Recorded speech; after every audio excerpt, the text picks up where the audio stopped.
with the red KW or red mask with the white KW. Interesting. Yeah. Are you gonna get any? Probably. I already got some Disney ones, so I'm good. Huh?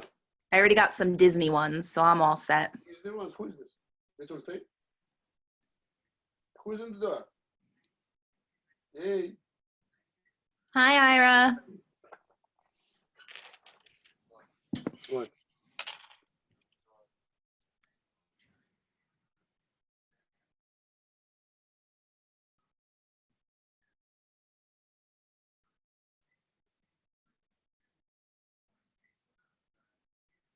How's everyone's day going so far? Good. How's yours? Good. A lot of last minute BS with closings that are happening tomorrow and Wednesday, but that's all good. It's good news. Yeah, absolutely.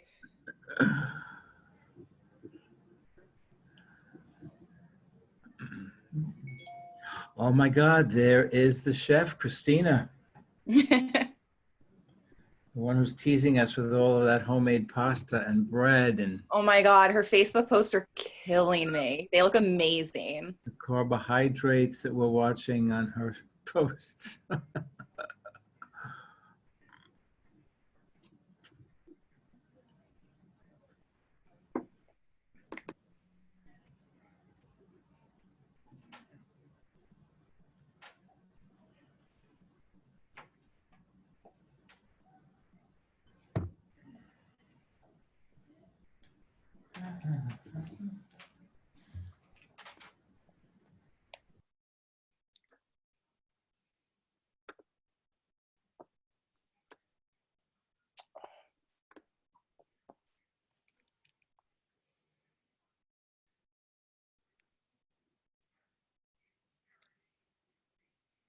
So, Ira, what's new?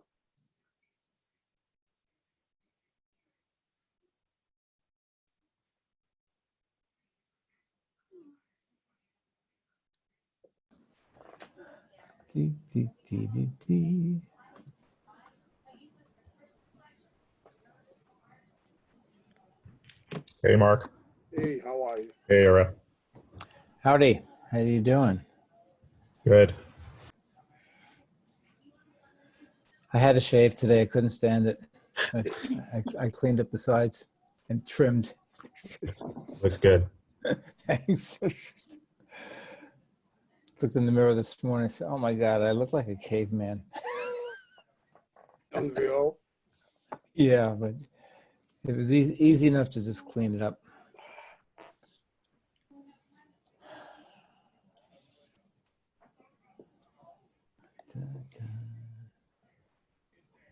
Hey, Melissa.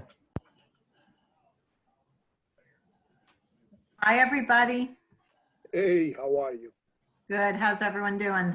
Good. Hi, Tal.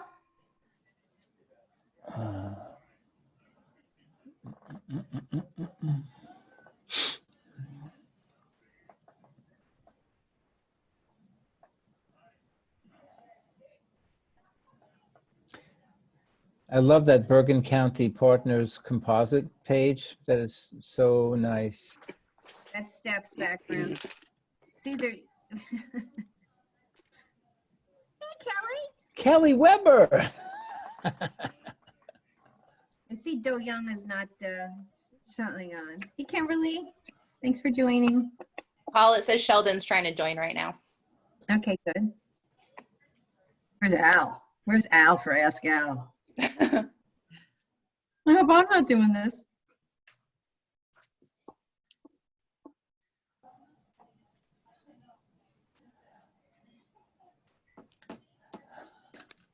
It should be pouring in.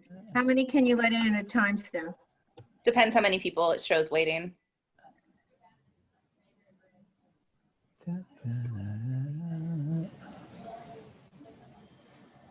Nice to see some of you twice in one day. It's a good thing, a bad thing. It's a good thing. It depends who you ask.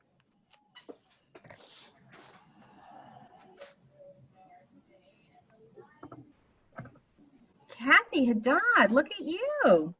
Hi. there. How are you? Good, thanks. How you doing? I love your glasses. Thanks. You. The best reading glasses that I have, and the more I wear them, the less I can see clearly. Yeah, right? I get I so love your used hat to them. shape. But staring at these screens all day is just beginning to give me a headache. I know. Al's coming on now. Good. Let's And I see. can, Looks like Sheldon's having a hard time joining. Probably the closing. No, Sheldon just posted picture of his new mask. no. She might be doing a trick for us. Hey, Al. Hey, Patty.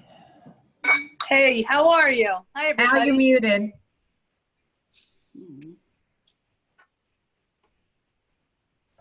I unmuted him. Hi, Al. Hi, how are you?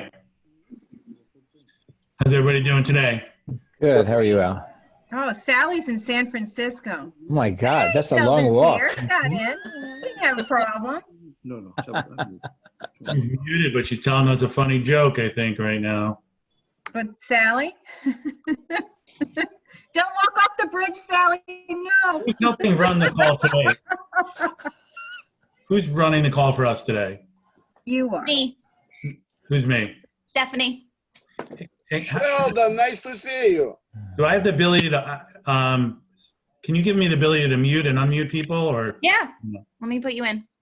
when I go to do it, I can't? I think he wants to shut me up.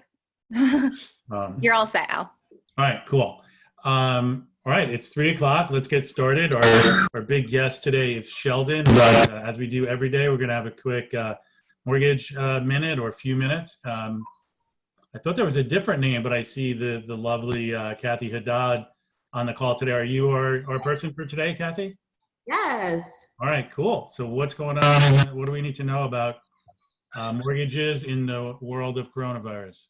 Yeah, so I've definitely noticed that there's been a little bit of easing in some cases. So we initially, when this pandemic began, for example, the guidelines were tightening up big time on FHA. I see that come down a little bit. For example, the credit score requirements, we had went to 640 where we previously were able to do 580. Now we've come down to 620. So you're going to start to see that things are kind of easing up a little bit slowly, but there's still a lot of things. So just play by ear, check with your lender when you do have a scenario, especially the, tougher it is, make sure you just run it by us first to make sure that it's something that we're able to do. But I think that it's definitely exciting to see that things have definitely started to ease up. Interest rates are still very low. So keep that in mind with your buyers. Their buying power can definitely increase now with interest rates being in the mid threes, in some cases low threes, depending on what the loan amount. Jumbo loans have still been one of the tougher loans to get approved lately. So for example, down payment requirements now, most of the investors have increased to 20% down.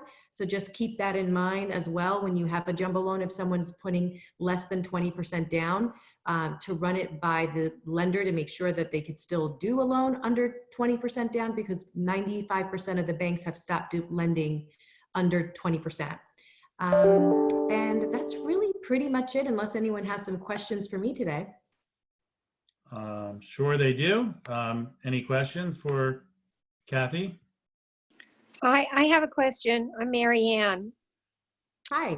Hi, Kathy. The 20% down, is that just applied to the jumbo, or is that across the board now? That's just for jumbo. And jumbo is what? How high is jumbo? So in our counties, we can go all the way up to 765,000. Okay. Before it becomes jumbo. So anything over 765 is considered a jumbo loan. Okay. Yeah. And below that, it depends on You can put whatever else. Between 3 to 5% down on conventional. On FHA, you're still able to do the 3.5% down. Wow. Okay. Thank you so much. You're welcome. All right. Anything else for Kathy before we move on? Well, thank you very much, Kathy. We really appreciate you joining us. If you have time to hang around, sometimes mortgage questions come up later, but if you need to jump, I know you're super busy. No worries. a little bit. If maybe you can just throw your contact info in the chat. If people have questions, maybe they can email or text you. Sound good? All right. Thanks, Kathy. All right. On to the moment you've all been waiting for, the world famous Sheldon Neal. How you doing, Sheldon? Oh, we got to unmute him. Nobody mutes Sheldon. Come on. You muted Sheldon in the corner? Look at that.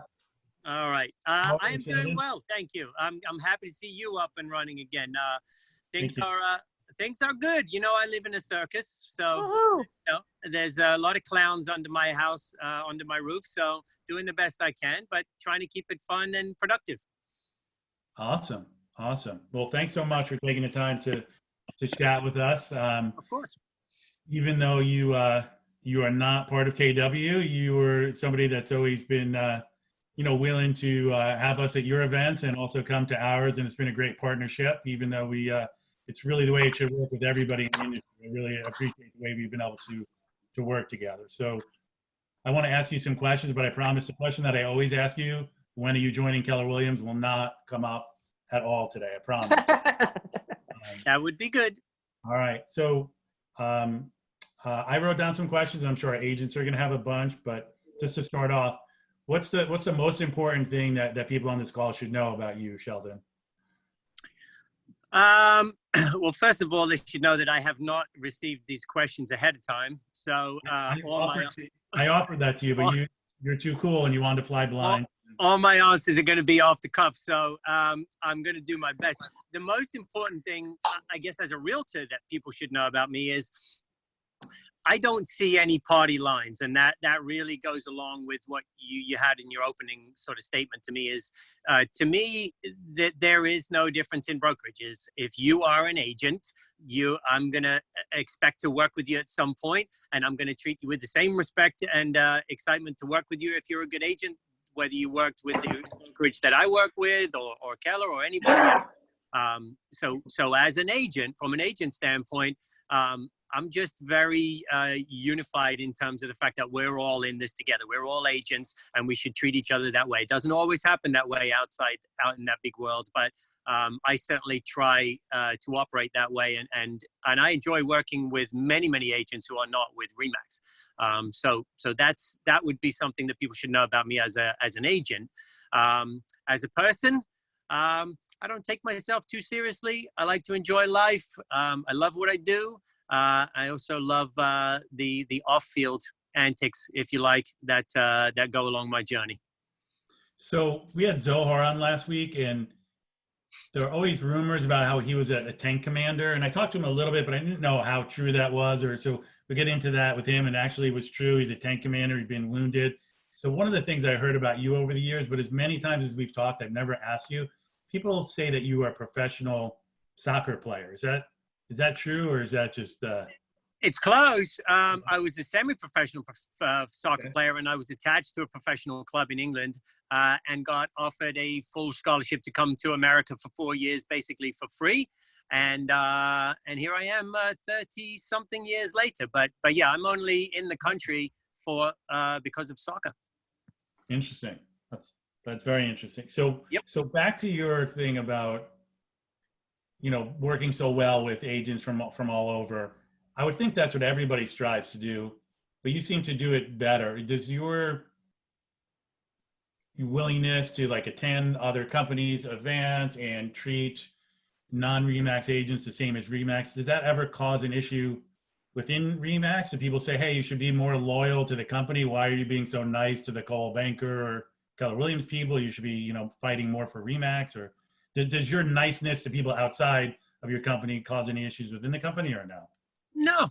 And I think that's why I've been able to be successful to the point that I am right now, is because I'm allowed to make my own decisions, and my decisions are based on the fact that we're all in this together. And I genuinely look forward to working with a set of the agents that are out there, and more are added to that each year.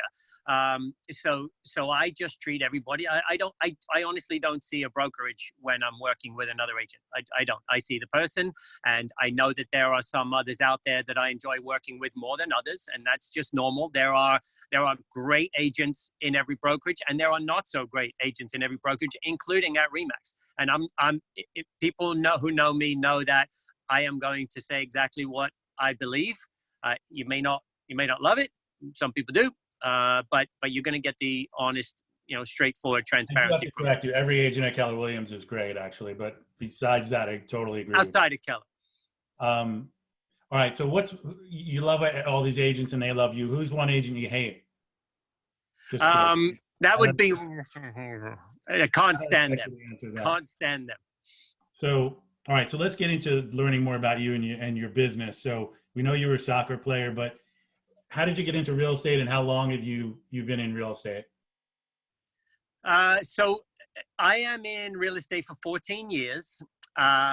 It's a kind of a weird scenario. Some of the folks I've actually spoken about this at Keller Williams events in the past, but I came from a very low income background and upbringing, below the poverty line in England. I lived in a damp basement.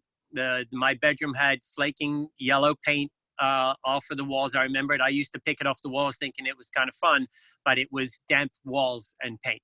I had not much growing up. The heat in my house was a coal fireplace, and in my bedroom was a paraffin heater, which is gasoline. So we didn't have a car. We didn't have a phone. It was survival. So I just read the biography of Abraham Lincoln. You remind me a little bit of him. Really? Yeah. Okay. All right. So he didn't do too badly. So I guess I'm on the right track. Growing up with that type of a background, I always valued hard work to get anywhere. And when I was about 10 years old, crazy as it sounds, we had a TV, but it was a black and white TV. It sounds bizarre, but it was a black and white TV. And there was a crazy infomercial on real estate. And I was 10 years old. And the opening lines were the standard ones. If you want to really get rich in life, get into real estate.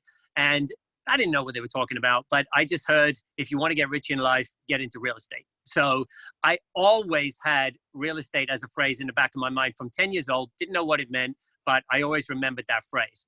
So cut 20 years or 15 years later, and I was through college over here. I was managing different companies for sales, and I came to a crossroads, and it was, you're 25, and now you have an opportunity to choose what next part you want to do in life. And you better make it something that you like and you love. And what popped up in the back of my mind was the phrase real estate. And so I had just bought a house with my now wife, and the real estate agent was a Remax agent who is in my office now, and I love her to death. And it was such a good experience, and I enjoyed it so much that I said, oh, this must have been that real estate thing they were talking about. I kind of like this. So I saw myself as a good match for it. And when that crossroads came, I said, now's the time. And I dove in headfirst. Awesome. That's an interesting way to get into the business. It's sort of a little bit of rags to riches there you have going on. Not riches. So how has your business changed during the crisis in terms of, how you operate and how's your business doing during this crisis? What are you doing differently? What's working? What's not working? So differently, I'm wearing things like this now. So I don't know whether you can see that, but I'm wearing these type of masks now. So look, we know how to pivot. The experienced agents know how to pivot. You guys, Keller Williams has always been very savvy with the book shift. When a market shifts, you pivot, and you pay attention and you do what you have to do to still provide value to your clients. And that was the driving force in the middle of March, or whenever the first pieces of this came around, was, okay, I got to pay attention to what I'm allowed to do and what would still be of value within what I'm allowed to do. So I started doing more walkthrough videos, narrated videos. That was a big help because people were now going online instead of showings. Showings dropped. Last stat I saw was like 80 to 85%. That's obviously drastic. Buyers not wanting to go and see houses. So I said, okay, how do I pivot here? I said, okay, I got to give them a walkthrough without them coming to the house. And so I did a narrated virtual walkthroughs. I circulated those. They've been very successful. In fact, the last 3 listings I put up that are already under contract, all the buyers came into the showing and said, oh, you're the guy from the video. So they had watched it, and several of them had watched it many times. And they said, yeah, I feel like I already have a good feel for the house. So if you're not doing it out there and your agent's listening, that is a really big help that helped my business over the last 30 days. So in terms of doing those kind of showings, are you doing virtual open houses and as well? And what kind of advice would you give people to have the kind of success that you're having now with these virtual showings? Is there any particular technology you're using, or any tactic or way you're marketing it that might be helpful to other agents? So I think that the better way, I mean, I'm always learning. No matter how successful you are, I think it's imperative that you're always learning. So my first virtual open house was a Zoom open house, and I've been using Zoom for my open houses ever since, for the last 3-4 weeks, because I can control that a little bit better, and it's able to be shared other than a Facebook Live. I know some agents have been doing a Facebook Live. That's great, but members of the public might not be friends with you on Facebook or be able to find it that way. I can put the Zoom link in the MLS and even into Zillow, etc. And then any member of the public who would come to a normal open house can sign in there. It's been very good. Same way as you started this one. I mute everybody. I give a little introduction. The way that I operate it is that I give an introduction. I ask people to just put a thumbs up that they can hear me. And then I tell them I'm going to go room by room, and I'm going to stop every second or third room, and I'm going to check the chat. And that's so that if anybody has a question during that time, type it into the chat, and I'll answer that question within a room or so. And if I need to backtrack, I can do so. What this does is it limits. Can I just ask you right there? I think I know the answer, but I just want to be sure because I've never done this. Are you talking over a pre-existing, pre-recorded virtual tour from your house, or are you actually at the house walking through? No, I'm at the house. No, I'm at the house. Yeah, no, I'm there. I start at the front door. I give a little introduction on how it's going to go. I explain the things that I just said. And then instead of having it as an open mic, where the first open house I did, I had 28 people at the Zoom. That's pretty good. But if I left the open mic for everybody, there could be 10 people talking at once. So the way that I set it up, the system that I put in place was I muted everybody except me, and then just introduced myself. I explained how it was going to go. I said, I will get to all of your questions, I promise. But if you can do me a favor and ask the question in the chat, I will stop every 2 rooms or so and just check the chat and see if there's anything I can help with from the prior rooms. Open any closets, open any cabinets, ask any questions on age of anything. But in the meantime, I'm walking them around as if they are 6 feet from me in a regular showing. And it has been incredibly successful. Sounds great. That's awesome.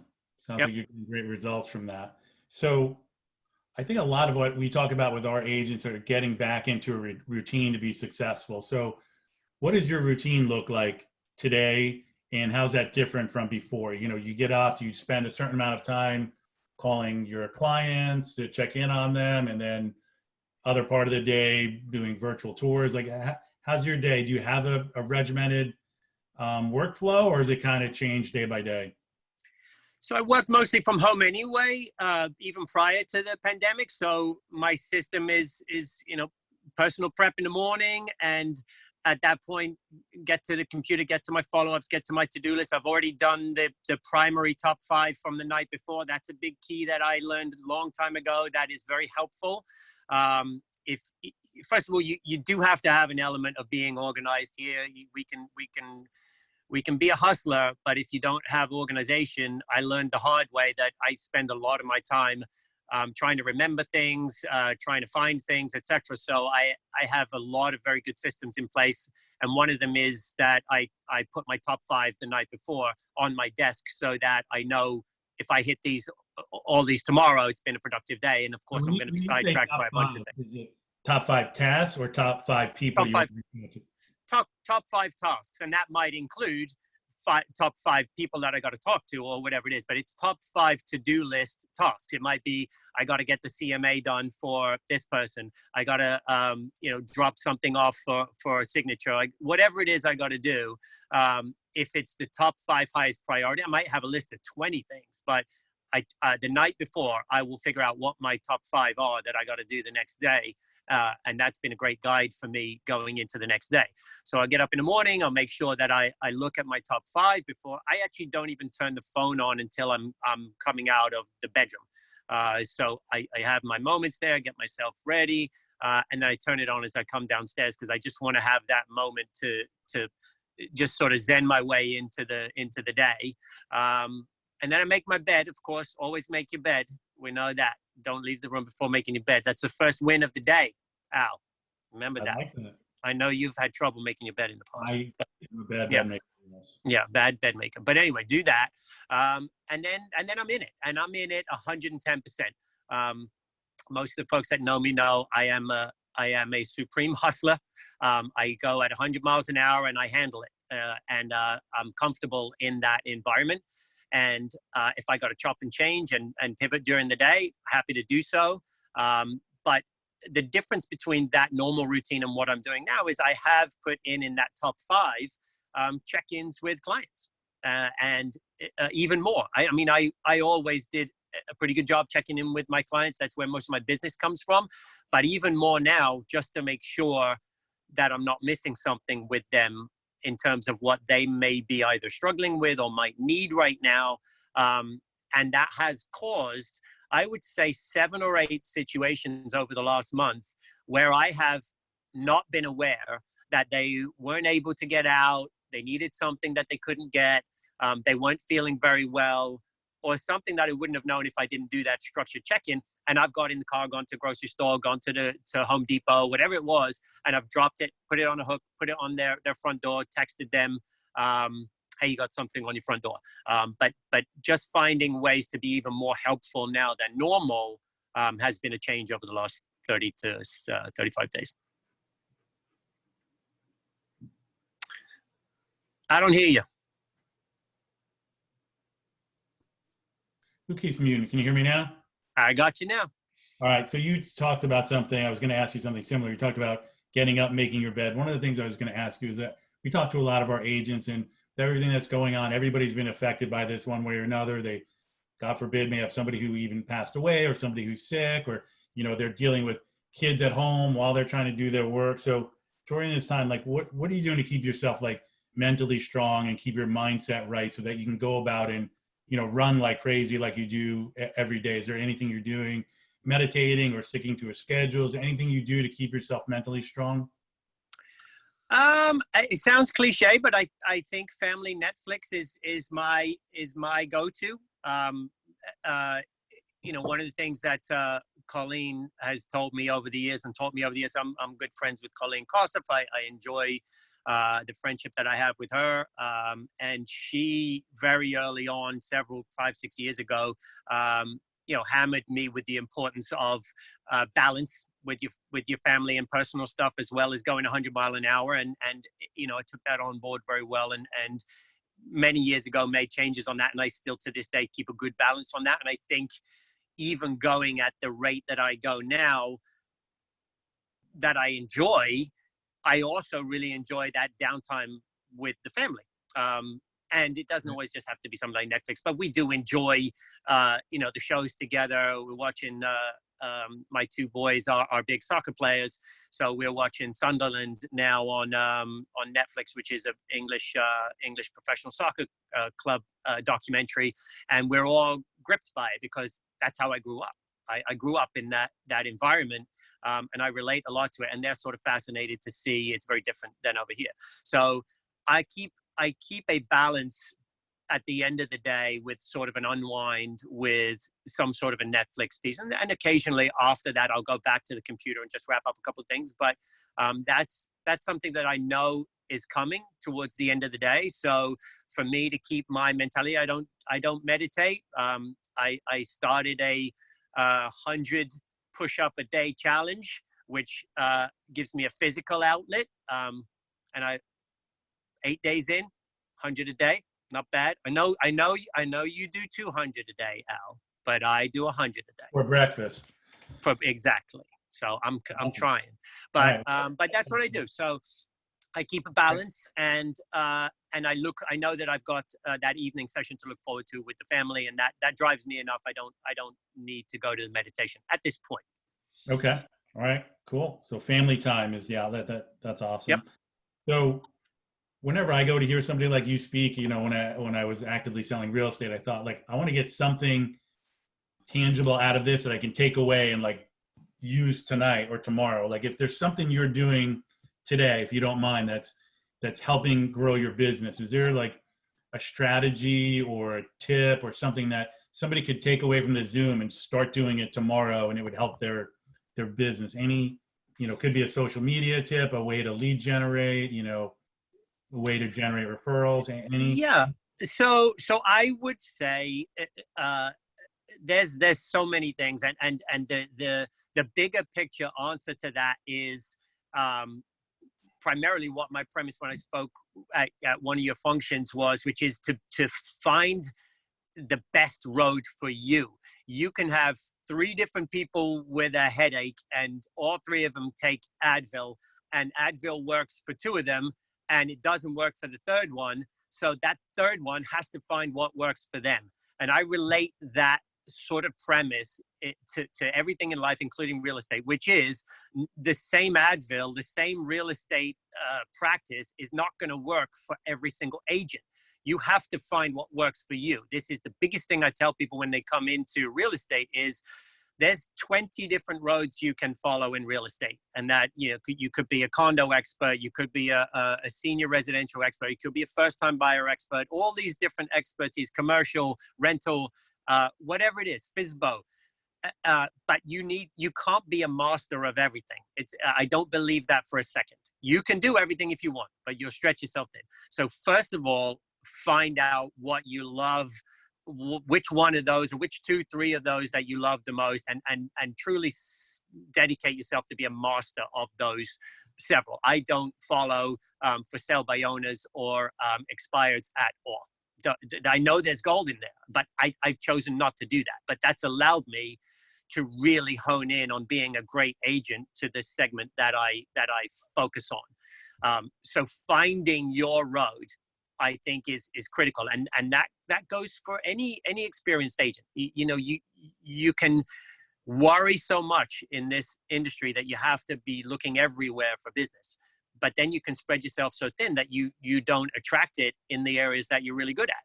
So I think really honing in on what aspects of real estate you love is excellent. The second thing, obviously, that those people that know me is that I love social media.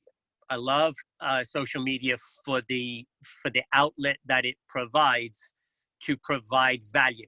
It's not a joke. It's not a soapbox. I think one of the problems with realtors and social media, there's a few. One is there's a fear of getting in front of a camera or posting for other people to see because they're afraid that they may be misconstrued or seen wrong or whatever it is. So that's one. And the second thing is that they don't really know what to post. And for me, I don't have any fear of making a mistake. If I go out there and I do a video or I make a post and it falls flat, it's okay. I'm all right. I can post something else. I can move on to the next one, or I can delete it. But if you don't try, you will never find out whether you're engaging with somebody or whether you're providing value or you're sharing something that's important, or you're even as simple as giving someone a smile for the day. My tip has been that I have found a very good groove with social media that matches my personality. And yours, other agents, probably doesn't look like mine. Their outlet via social media doesn't look like mine. It's the same with the Advil. Social media is out there for all agents, but the way that I do it is probably not the way that the majority of people out there won't do it. There's some other great agents that I respect in Bergen County that are out there right now, and they have a terrific social media presence, but it looks nothing like mine. I couldn't do what they do in social media. It wouldn't fit me. But I don't think they could necessarily, pull off some of the antics that I do, and that matches what my character, puts out there. So I think using social media, especially now when people have so much time at home to be able to, or on their own, to be able to skim through it, gives us this great outlet for people to share something about them that may be of value. It might not be real estate, it might just be your personality, but it does give you a great vehicle. And the first thing is getting past the fear, understanding that it's okay if it's not perfect. That was one of the rules or lessons that I learned many, many years ago. Stop trying to be perfect. Just stop trying to be perfect. I don't think I've ever put anything out that's perfect, ever. And it's okay, because it's still been very successful going out at 80% raw and 80% of the point getting across, or 90% or whatever it is. But there's no reason to not put it out because it's perfect. 85% and out the door is better than striving for 100% that never leaves. So that was one of the main things I wanted to ask you about, was, you have an incredible social media presence. So I know you're saying you can't give advice to everybody because no one's going to do it exactly like you. Everyone's different.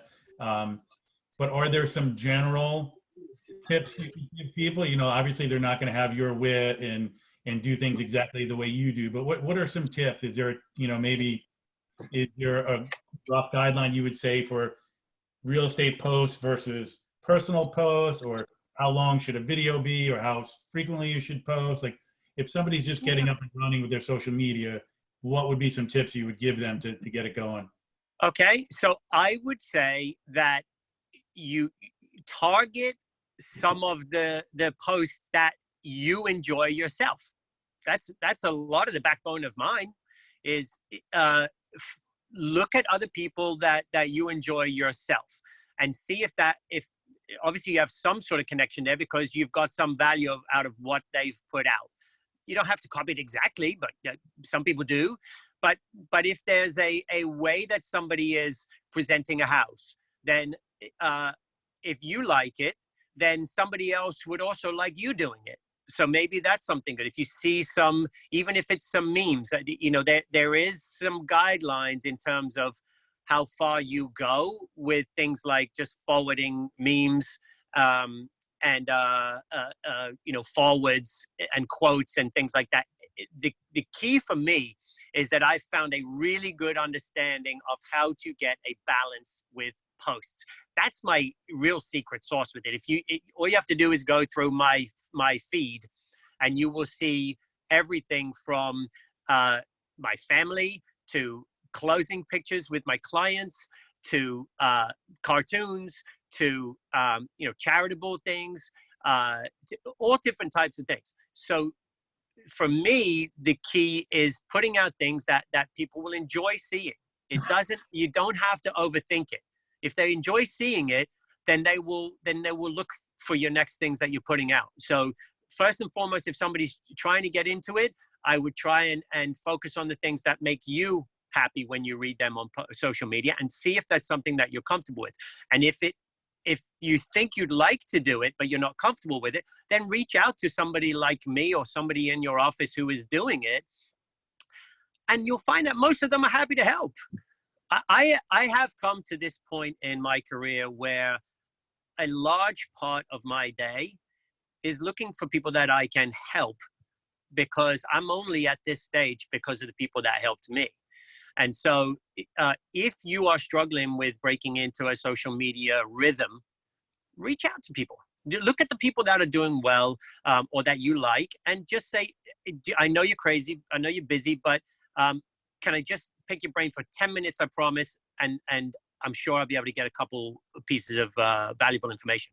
And if you're honest about it being 10 minutes, there's very few top agents that won't say, of course, I'm happy to help. I remember when I was in the position where I needed somebody to give me some advice, and they'll usually do it. So for somebody new, I would say the content is absolutely key. You can't oversaturate one thing, otherwise it gets boring and monotonous, and then people start unfriending or unfollowing. So there is a tactic to it. There is a strategy to it.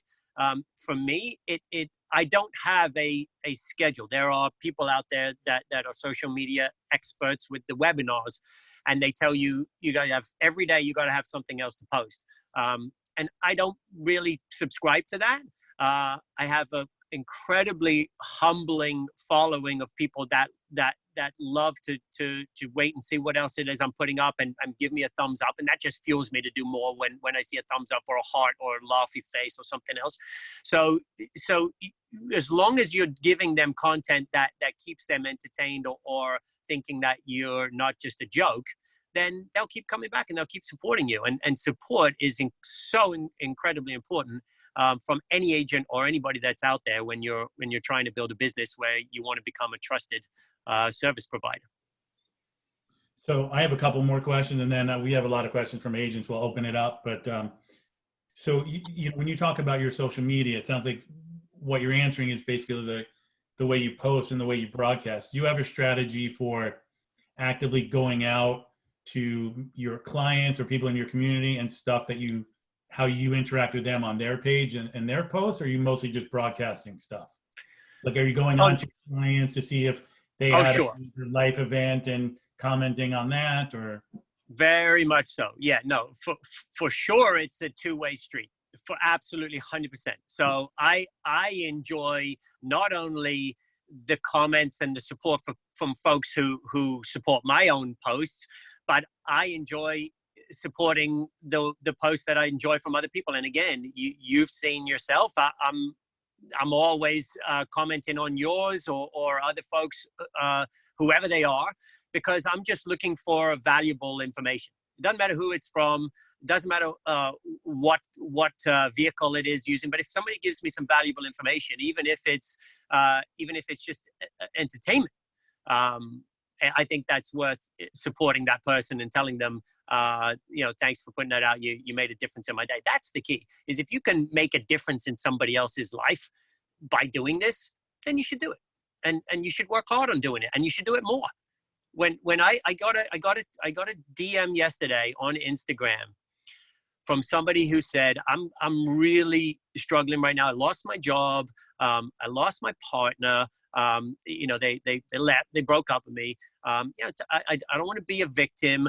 And one of the few things I love is just checking through my social media. And I've got 3 or 4 people, and you're one of them, that I look forward to just seeing what the heck you're going to do tomorrow, because you just give me a little lift in the day, and you make a difference.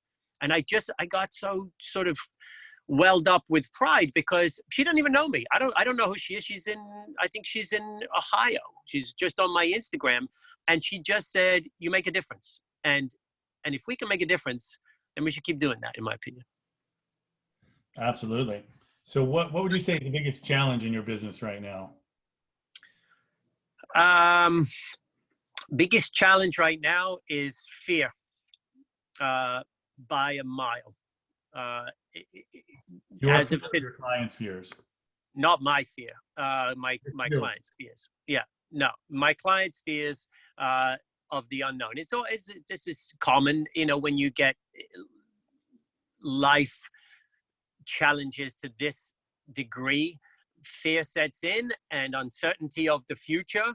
And when that dictates people's decisions, then you have real challenges. So the biggest challenge for me right now is fear from my clients. And I had to learn a new skill set very quickly with that as well, as to how I can still be of value to those people. What is it I have to do to still be somebody that they want to work with, they want to listen to, they want to trust, and that includes talking to the mortgage guys, talking to attorneys, seeing what the procedures are right now, because they're hearing all sorts of different things. I'm never going to get a mortgage now. Closings aren't happening. I'm going to delay. Maybe there's coronavirus in the house. These are all new challenges which have created fear in a lot of the clients, and we as trusted consultants for them, trusted partners for them, we have to have the right answers. And it might not be to convince them that the right thing to do is stay in the game. Sometimes after I've heard their situations over the last month, I've said, listen, it might not be the right time now. And so they've been very relieved that they haven't had a big pressure push from me. Stay, you must buy the house. That's not the direction that doesn't direct me just to get them to the closing table. But there have been several that have closed, and now I'm doing the follow-ups to say, how are you holding up in your new house? Because they got fear in them, and I was able to say, we're going to get through this. Here's how you can protect yourself. Here's some best practices. Here's a few people that I can put you in touch with to test something or cover something for you or help you in a situation like that. So you now had to be even more of a trusted advisor to be able to help some of those through. But there are situations right now that are so challenging with people that their heads are spinning. They may have a job now. They may not have it next week. They may have a family member that has gone through the virus. There's all sorts of different situations that are making them fearful. So with those people, you have to be an incredible listener and figure out in their situation whether to give them that Advil or Tylenol or whatever else it is.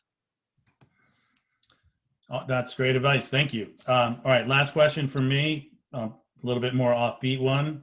I'll give you two and you can pick one, so I'm not throwing you off guard, but I'd love to know if there was a book that you've read that influenced you most in your life, and if you don't want to answer that one, if you could have dinner with anybody alive or dead, who would it be? Okay, so the first one, the books, I like Atomic Habits. Great one. Which I really like. There's so many books that I've read recently on Audible. Audible has been a savior for me in the last year or two. Ego is the Enemy. Ego is the Enemy is another one. Say that again about Audible, because I always say that's my favorite business tool, the most important. Yep. But nobody wants to hear it from me, but a big shot like you, they'll listen to you. Coming from me, a small shot. The Audible has literally quantum leaped my learning by leaps and bounds over anything else. I listen to webinars and a few different things, but Audible has been my absolute be-all of learning over the last year or so, because I spend so much time in the car, or I spend so much time creating CMAs or whatever else it is. So in the background, I put on Audible so that I can continue to learn as the time goes on. Again, back to having, I said this a few times already, but I don't care how successful you are. If you're not still learning, then you're losing opportunities. It's that simple. So books, there's plenty of them. Ego is the Enemy is a huge one, which keeps you humble. So on that one too, can I just jump in? I love that book so much. Our entire staff, every salaried person other than the agents, we had a meeting and we had our team leaders read it and do a presentation on it. I can't recommend it enough to our agents. It takes so many of the decisions you make and the issues that you have are all about your ego. It's a very easy read, but when you can take your ego out of it, life gets so much easier and more pleasant. So I love it. And Sheldon. So you can't go wrong if Sheldon liked it. Well, I was actually going to say the opposite. So the truth there is that, are you saying that I'm really in tune with all the Keller big shots? No, I'm just saying, you know, if you No, like it, all then who are we to say it's not good? But I loved Okay. it. And All Atomic Habits as well. Yeah. Excellent. Those two of my favorites. I've actually read them a couple times through, or listened to them a couple times through, because you sometimes miss something on the first time around. But again, there's always something, a webinar, or funnily enough, I just pulled back out Automatic Millionaire as well, from a personal growth, financial growth standpoint.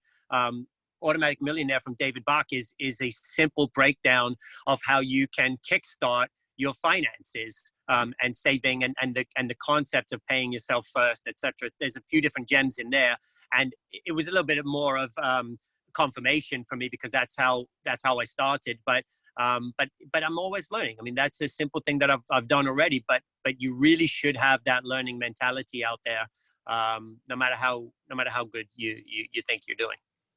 That's awesome. All right, so I should probably stop talking and open it up. Stephanie, there are some agents that have some questions. I see Andi had one. It's better than us asking it. Maybe just unmute Andi and let her ask her question. You got it. Andi, it won't let me unmute you, but you can ask your questions. I saw you had a few. Andi, can you unmute yourself if you want to ask a question? Myself. Okay, I'm Great. sorry. I was trying to unmute. Am I unmuted? You're No, good. you're good now. Okay, because my dog barks through this whole thing. Hold on one second. I just want to get to my questions. One of the things, Sheldon, that I was wondering is when you do your Zoom, I'm just going back to my question here if I can find it. When you walk through the house, where is it? You want us to go to someone else while you're looking for it? Luann had a question as well. Is Luann unmuted and still on? Oh, Hi, Sheldon. I Hi, would Luann. love to see a link from your Zoom open house. Is it possible that we could see it? So I would be thrilled and happy and only too pleased to do that. However, there isn't a link to the Zoom open house. I haven't figured that piece out. There's links to my walkthroughs that are on some listings, which I can happily share there. The video walkthroughs where I'm narrating it, but I don't actually have, for some reason, I haven't figured out how to get that in a link to put on the listing. And to be honest, that one is an interactive question and answer open house.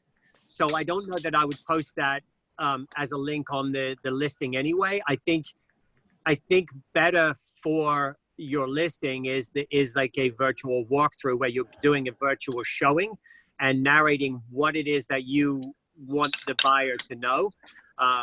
So I think that's what I put on my actual listings, and I don't have. I got to figure out a way to record those ones. I can So tell you all you just have to tell do on the to do phone, that. right? You just Yeah, do it Sheldon, yourself. all you have to do is record it, and then you can edit it. So you don't have to have the whole open house. So you can take out, maybe there's some really pertinent questions, then you can edit it, and then you'll have a link for it. Perfect. So another way to do it is, okay. can you guys hear me? Thank you. Andi, you're good. Did you have a question? Go ahead, Andi. Okay, so my question is, do you ask them to make, when you're doing the open house and everything, you're doing the virtual tour, when you get an offer, do you ask them to make an offer before they physically go in, or do you allow them to physically go in before they make the offer?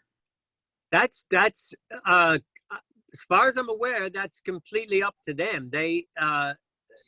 I just put the Zoom open house out as if it was a regular open house Sunday, so they can. The way that it worked on the other 3 listings so far is that I put the link in the showing instructions and in the wording, and the NJMLS allowed me to do it.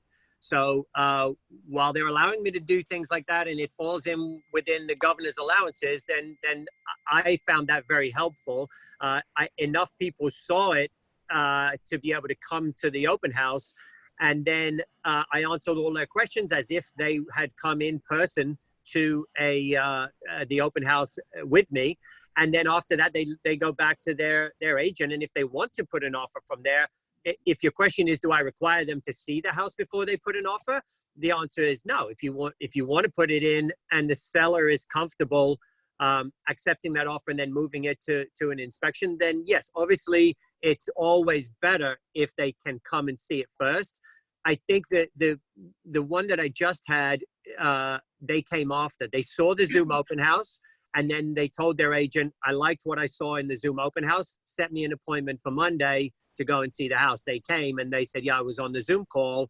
We wanted to see it in person, and then they put an offer then. So I think always better to have them come in person, but I did get an offer just, one of the multiples on the first one I did was from somebody who just saw the Zoom open house and they didn't even come in person. And I just want to know, when you're doing your open house, is there a way that you record who is on the Zoom? You get can, information? yeah, that I was able to do. But again, at that point, they're just signing in. They don't, as far as I'm aware, there's no way to capture their phone numbers on that at that point. We're limited, I think, to them, following up at that point.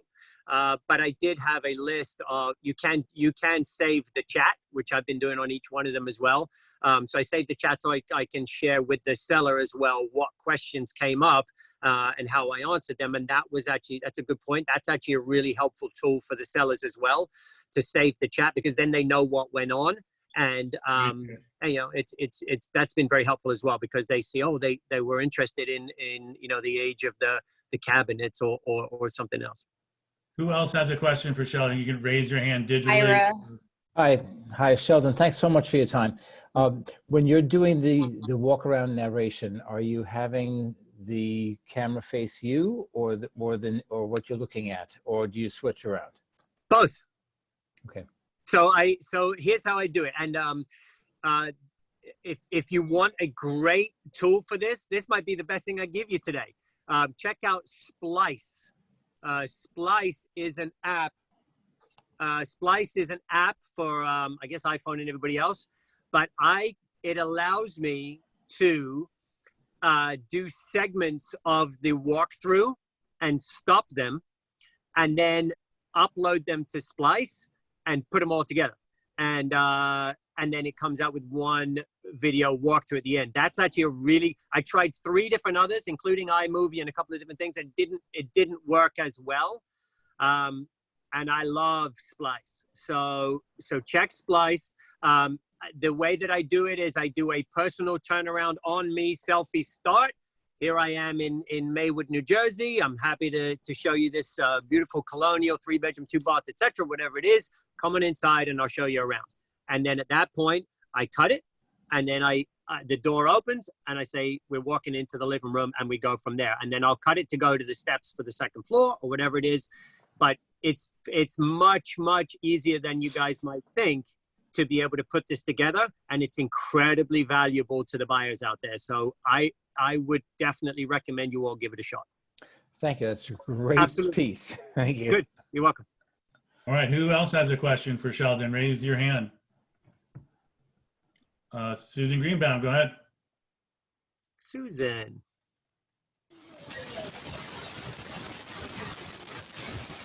Susan, we cannot hear you, even though you're unmuted. Maybe type it in. Can't hear you. It's just all static. Yeah, it's static when you try to talk, Susan. Type it in. Who else has a question? Let's see. There were a bunch of questions in the chat. Can you help me with that? Yep. Yeah. Annette, I just unmuted you. I see you had a couple questions. Yeah, so I wanted to ask, are you doing the walkthrough that you are narrating? Are you putting that one on Facebook?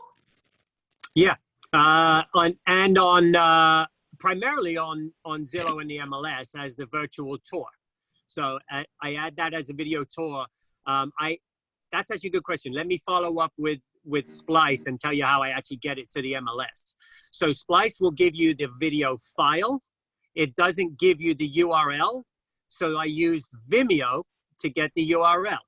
So Vimeo is the next one, if you're not familiar with it, that you should look into. So I narrate the walkthrough with Splice, and then I upload that to Vimeo. And now I got a URL that I can put into the MLS and to Zillow. so that folks see that there's a video tour there, and then it goes straight to Vimeo where you have the narrated tour from me. And it's been received very well. Great question. Nice to see you, Annette. Arlene, I see you had a question. Hi, Sheldon. It's Arlene. Hi, Arlene. How you doing? I'm good. And you? I am hanging in. Just wanted to know, are you using your phone on this, or do you have an extra camera as well? I have an iPhone 10. It records really well. I use the iPhone. I got long arms as well, so my selfie does capture enough of me. I do actually have an extended selfie stick that I use on occasion as well, but it's just my iPhone, and it does enough of the job. And the folks that have come in, it's kind of cool when they come in and say, "Oh, I loved the walkthrough. I felt like I had a showing already." So I used my iPhone. Yes. Great. So you need long arms for that, Sheldon? You're saying I wouldn't be able to do this stuff with my little arms? All right. Right. You've got the Tyrannosaurus Rex arms, Yeah. right? Yeah, I got you. All right. Who else has a question for Sheldon, the British agent?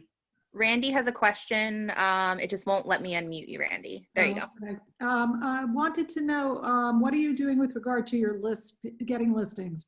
Are you doing virtual presentations? Any other technology that you're using? Yeah, lots of them. Yeah, lots. So for me, my strategy for listings, for spring listings, it starts at Christmas. So I do this every year. It works well for me. Maybe not for everybody, but I start my spring listing preparations in Christmas. And I typically line up, I've been fortunate to line up 15 to 20 spring listings from Christmas on for many years now. And I have still a backlog here. I've been putting 1 or 2 listings out a week for the last few weeks, just based on several factors, whether it's comfort level of the sellers or just timing. But I start that listing attempts starting in Christmas, prospecting. That's what I was looking for. But for now, it's the same concept. I'm still I do a farm to my town. I do a lot of social media, which puts out the word. And again, my backbone of my business has been referral. 90 plus, I mean, I know it's a cliche, but 90% of my listings, because I track every single deal and where it comes from.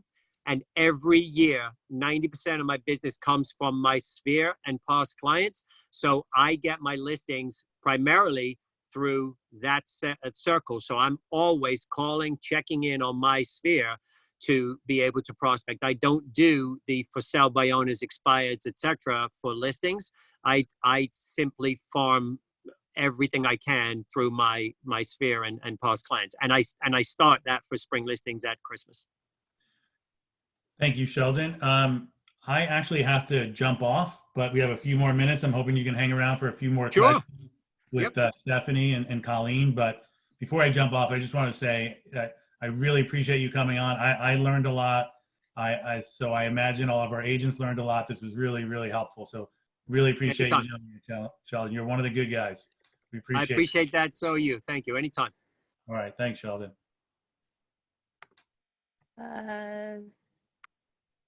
Sandy, it looks like you have a question.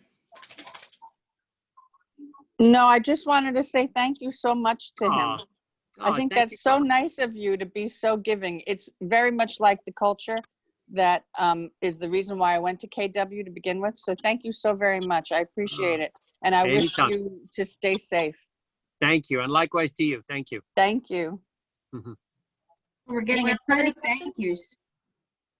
Yeah, a ton of thank yous in chat. I love you. Oh, that's so nice. I know, look at that. Oh, somebody said Sheldon belongs at KW. Well, that we know.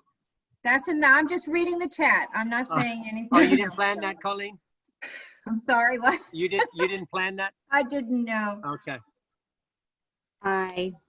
All right, guys. I think that's a wrap. Sheldon, thank you. Thank you. Anytime. Thank you. I mean, it's just awesome. Thank you so much. Thank you. My pleasure. And good luck, everybody. Listen, we are going to get through this. And I really, really look forward to and enjoy working with good agents. It's as much fun for me as getting my own clients to the closing table is working with agents that really care and really do a good job on their side. So hopefully those of you that have the same mentality get a chance to work with me at some point over the next year. And when you do, let's make it a fun time. Thanks, Sheldon. Great, Sheldon. Thank you. Everyone, have a great night. You too, everybody. Thanks, guys.